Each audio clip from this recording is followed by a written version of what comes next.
না, আজকে বিধানসভায় আমি দেখলাম যে বিরোধী দলের একজন আসেননি। না আসার জন্য 10 মিনিট গ্যাপ হয়ে গেল। আমি বলেছিলাম গিয়ে দেখুন আমার একটা ভার্চুয়াল আছে, সেটা একটু বেলার দিকে হবে, একটু সময় পেয়েছে, আমাকে মিনিট 4-5 সময় দিন। তো প্রথমে বললেন যে ঠিক আছে আপনি লিখে দিলেন। আমি লিখে দিলাম, এখান থেকে লিখে নিয়ে গিয়ে জমা দিলাম। বলতেও দিলেন, বলতে দেওয়ার পরে 2-3 মিনিটে 4 মিনিটও হয়নি, হট করে গ্রিন আউটে জ্বালিয়ে দিলেন। এটা অস্বস্তিকর বা অস্বস্তি লাগছিল। আমি the senior most MLA within the assembly, আমার থেকে সিনিয়র কেউ নেই এখানে এখন। সেখানে এবং পরিষদীয় মন্ত্রীও বটে, উনি একটু তো ধৈর্য নিয়ে কাজ করতে পারতেন। এবং এই কথাবার্তাগুলো বলছিলেন, সেই কথাবার্তাগুলো কোনোটাই আমার কাছে খুব ভালো লাগেনি। এই জন্য আমার খুব ক্ষোভই হয়েছিল, সত্যি সত্যি ক্ষোভ হয়েছিল যে এইভাবে কথা বলবেন কেন উনি।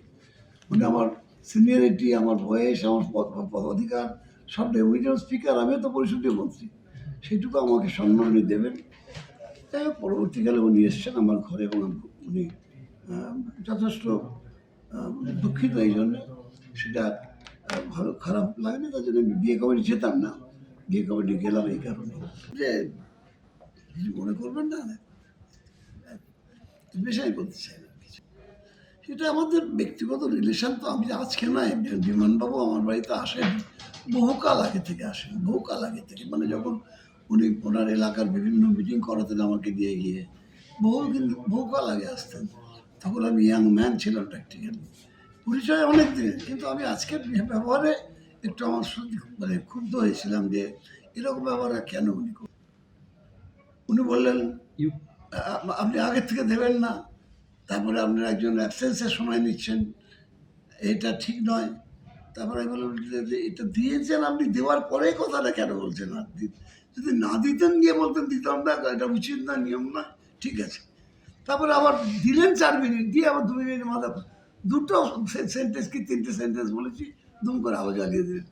এটা আমার কাছে খুব অসম্মান লেগেছিল। আমি বলেছি ঠিক আছে বলবো না, আপনি আলো জ্বালিয়ে দিয়েছেন, আমি আর বলবো না, এই বসে উঠেছি। কোনো খারাপ কথা বলেনি, একটা শব্দও ব্যবহার করিনি, আমি বসে পড়েছি না, আমি আর বলবো না।